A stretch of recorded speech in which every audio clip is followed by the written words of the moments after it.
जय श्री गणेश। सप्त ऋषियों द्वारा हिमालय को राजा अरण्य का आख्यान सुनाकर पार्वती का विवाह शिव से करने की प्रेरणा देना।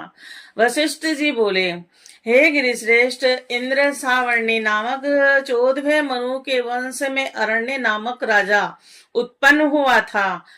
वह राजराजेश्वर तथा सातों द्वीपों का सम्राट था। वह मंगलारण्य का पुत्र अरण्य महाबलवान एवं विशेष रूप से शिव जी का भक्त था और उसने महर्षि भृगु को अपना पुरोहित बनाकर 100 यज्ञ किए और देवताओं के द्वारा इंद्र पद दिए जाने पर भी उसने उसे स्वीकार नहीं किया। हे हिमालय, उस राजा के 100 पुत्र उत्पन्न हुए थे और लक्ष्मी सदृश्य सुंदर एक पधा नाम की कन्या उत्पन्न हुई। हे नगर श्रेष्ठ, उस राजा का जो प्रेम अपने 100 पुत्रों के प्रति था उससे भी अधिक उस कन्या पर रहा करता था। उस अरण्य राजा की सर्व सौभाग्यशालिनी 5 रानियां थी जो राजा को प्राणों से भी अधिक प्रिय थी। और जिस समय वह कन्या पिता के घर में युवा अवस्था को प्राप्त हुई तब राजा ने उनके लिए उत्तम वर प्राप्त करने हेतु अपने दूतों से पत्र भेजा। एक समय ऋषि पिपलाद जब अपने आश्रम जाने के लिए तत्पर थे तभी तपस्या के योगे एक निर्जन स्थान में उन्होंने काम कलाप में निपुण तथा स्त्री के साथ श्रृंगार रस के सागर में निमग्न हो बड़े प्रेम से व्यवहार करते हुए गंधर्व को देखा। वह मुनि श्रेष्ठ उसे देखकर काम के वशीभूत हो गए और तप से चित हटाकर दान संग्रह की चिता में पड़ गए। इस प्रकार काम से व्याकुल चित्त हुए उन श्रेष्ठ मुनि पिपलाद का कुछ समय बीत गया। एक समय जब वह मुनि श्रेष्ठ पुष्प भद्रा नदी में स्नान करने के लिए जा रहे थे तब उन्होंने लक्ष्मी समान मनोरम युवती पद्दा को देखा और उसके बाद मुनि ने आसपास के लोगों से पूछा कि यह किसकी कन्या है। तब श्राप के भय से व्याकुल उन लोगों ने नमस्कार करके बताया। लोग बोले, यह राजा अरण्य की पद्मा नाम की कन्या है जो साक्षात दूसरी लक्ष्मी के समान है। श्रेष्ठ राजागण गुणों की निधि स्वरूपा इस सुंदरी को पाने की इच्छा कर रहे हैं। ब्रह्मा जी बोले, इस प्रकार वह मुनि उन सत्यवादी मनुष्यों की बात सुनकर अत्यंत व्याकुल हो उठे और मन में उसे प्राप्त करने की इच्छा करने लगे। हे गिरे, उसके बाद मुनि स्नान कर विधि पूर्वक अपने इष्ट देव शंकर का विधिवत पूजन करके काम के वशीभूत हो और भिक्षा के लिए अरण्य की सभा में गए। राजा ने मुनि को देखते ही भयभीत होकर प्रणाम किया और मधुपक आदि देखकर भक्ति पूर्वक उनकी पूजा की। पूजा ग्रहण करने के तदंतर मुनि ने कन्या की याचना की। तब राजा इस बात को सुनकर अवाक हो गया और कुछ भी कहने में समर्थ नहीं हुआ और उस मुनि ने कन्या को मांगा और कहा, हे नुप्रेश्वर, तुम अपनी कन्या हमें दे दो, अन्यथा मैं क्षण भर में सब कुछ भस्म कर दूंगा। उस समय है मुनि के तेज से राज्य के सब सेवक हक्के बक्के हो गए और वृद्धा अवस्था में जर्जर उस विप्र को देखकर परिकरों सहित राजा रोने लगे और सभी रानियों को भी कुछ सूझ नहीं रहा था, वे रोने लगी। कन्या की माता महारानी शोक से व्यतीत होकर मूर्छित हो गई।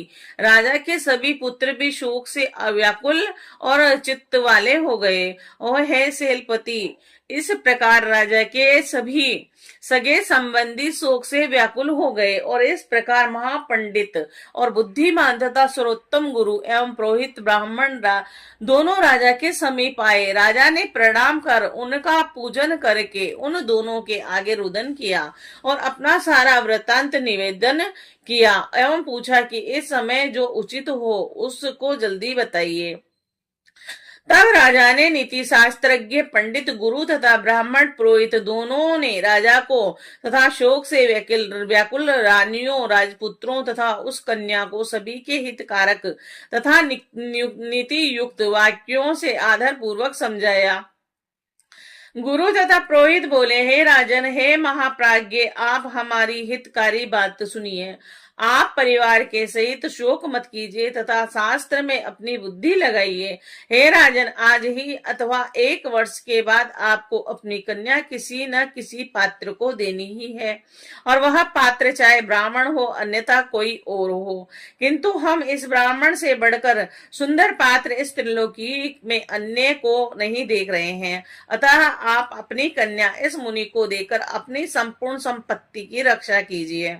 हे राजन, यदि ऐसा नहीं करोगे तो एक के कारण तुम्हारी सारी संपत्ति नष्ट हो जाएगी, और उस एक का त्याग कर सबकी इच्छा और पूर्ण करो और रक्षा करो। शरणागत का त्याग नहीं करना चाहिए, चाहे उसके लिए सब कुछ नष्ट हो जाए। वशिष्ठ जी बोले, राजा ने उन दोनों बुद्धिमानों की बात सुनकर बार बार विलाप करके उस कन्या को वस्त्र तथा आभूषण से अलंकृत कर मुनिंद्र को दे दिया। और हे गिरि, इस प्रकार उस कन्या से विधान पूर्वक विवाह कर महर्षि पीपलाद लक्ष्मी के समान उस पदा को लेकर प्रसन्नता से युक्त अपने घर चले गए। और इधर राजा उस वृद्ध को अपनी कन्या प्रदान करके सभी लोगों को छोड़कर मन में ग्लानि रखकर तपस्या के लिए वन में चले गए।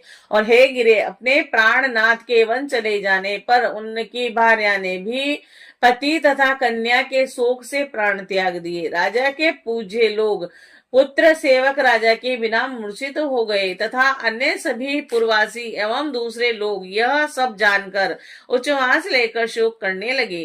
राजा अरण्य वन में जाकर कठोर तप करके भक्ति पूर्वक शंकर की आराधना कर शाश्वत शिव लोक को चला गया। तदंतर राजा का कीर्तिमान नामक धार्मिक ज्येष्ठ पुत्र राज्य करने लगा और पुत्र के समान प्रजा का पालन करने लगा।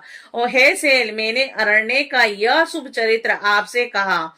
जिस प्रकार आप अपने कन्या प्रदान कर उन्होंने अपने वंश की तथा संपूर्ण धन की रक्षा की, इसी प्रकार हे सेलराज, आप भी अपनी कन्या शंकर जी को देकर अपने समस्त कुल की रक्षा कीजिए और तथा सभी देवताओं को भी वश में कीजिए। श्री शिवाय नमस्तुभ्यम।